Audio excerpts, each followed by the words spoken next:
Hello, my name is Kim Sauer at Apex 2015. I'm joined today by Gary Walker from JAVAD. JAVAD are a contract manufacturer based in California. We're also in California at the moment, so you didn't have far to travel, and you weren't affected by the ice storms that were going on in America. No, we were not. Good thing. So tell us a little bit about what's going on at JAVAD at the moment. Okay, tell you a little bit about JAVAD. JAVAD is it's an EMS company. We also have as two of our valued customers are our sister companies, and that's really how JAVAD got started. It was based on us trying to find products that we would build ourselves, and we decided to set up an EMS company to build those and then provide the same services to everyone else. So it's a unique company. We do some very challenging technologies. We do everything from products that are launched into space to products that go to the bottom of the ocean. To products that are terrestrial that are here on land. So it's an exciting thing. We started 5 years ago, so we've done a lot in the past 5 years. Yeah. So it's a relatively young company, but in an industry that's very fast moving, I guess you're... Yeah, the EMS side of the business is relatively young. The JAVAD GNSS, which is the OEM side of the business, has been around for a long time. I myself have been in this industry for quite some time, and but it has changed. Things have changed, so it has been an interesting 5 years, especially seeing that we started it in 2009, which by most people's analysis would not be the perfect time to start a business. Well, maybe it was the perfect time, because if you survived that, you can survive anything. We did. We think so. My wife always says, if it doesn't kill you, it makes you stronger. Exactly. And in essence, going through 2009, 2010, we were able to set up and structure the company so that now when things are busier, and we're growing at a different pace, of course, when we were in 2009, 2010, that really laid the foundation for what we do now. Now, you mentioned the markets. You're operating in very high reliability markets, in very complex markets, and really, aerospace, going to the bottom of the ocean, things cannot go wrong. Are you therefore operating in a highly regulated electronics market where you need to be very aware of those regulations, FDA approvals, things like that? We don't have that. We have, so we're AS 9100, so we have our aerospace mill approval. We also have our 1345, so we can do medical devices, and then of course ISO 9001. So we have all of that. We don't have those type of regulations you talk about, but really the system that we have in place forces a lot of control. Our manufacturing execution software, our full online traceability, how we control and collect quality information and what we do for it allows us to be able to track quality to a real finite level. Like we would know that we have a insufficient solder on a capacitor on a specific board. So it really can get very granular. That allows us to build the high quality, high reliability boards, because they're also the type of industry that we're servicing tends to be low to medium volume, high mix. So we're not doing high volume phones or high volume automotive parts. We're doing things that tend to be low to medium volume, more complex, but also have the high reliability. Do you find that, therefore, the American market, which, well, let me phrase differently, is your main market American-based, or are you acting on a global scale?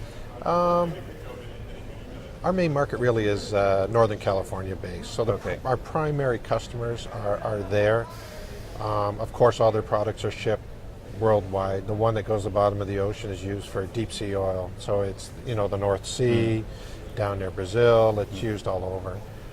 But our primary customers are up in Northern California. Of course, we'd like to expand that. We feel we can.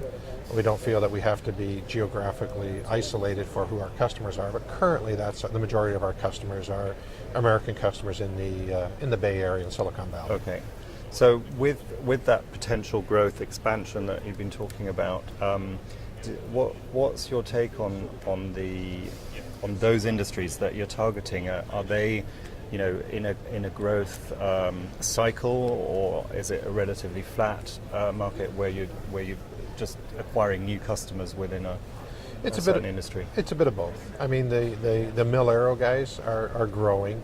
The nice thing with that is that it will always be domestic. We're not competing with Asia for those type of customers. We have to compete with other U.S. companies, which we don't mind doing, but that's really what it is. On the oil, it was growing very fast with the price of oil going down. Now they've taken a bit of a hit with a lot of the capex for the exploration being cut, but they view that as a temporary setback. Once oil starts to go back up, capex will be released, and these people will start doing it again. And then just we're in Silicon Valley. I mean, it tends to be there's something new happening all the time. Wearables are something which is very big now. That's not an area that we focus on because we see those as not having a long-term manufacturing fit in the U.S. They're high volume, they'll go to Asia. But we have other customers who are coming out with some new and exciting products, and so we're continuing to grow with new customers, and our existing customers, their foundation and their base continues to grow as well. Let me just touch on the wearables, because that's one of these subjects that everybody's talking about, everybody's getting excited about, and I agree with you that a lot of that manufacturing ultimately will go over to the high volume manufacturing plants. However, when you're looking at military and medical, wearables are appearing in that sphere and in those industries and merging with the more traditional, electronics that are within medical equipment or within military equipment. So, is it therefore that you might be certainly involved in that new product introduction stage, in the development stage? If we can see a customer and a product that will be in the early pre-production stage or NPI stage, and that we feel that there's some sustainable manufacturing to it prior to it going offshore, then we would consider working with them. It just takes so much time and effort to set up a new account, to do all the work we feel is necessary to build a quality product for them. We build prototypes the exact same way we build production. So the same traceability, the same quality standards, all the same automated inspection, automated x-ray, everything that we do for a product we ship out the door in production, we do in prototypes. So 1, 2, 3, 4, 5 pieces will be treated the exact same way. So for us, it's a significant investment up front for customers.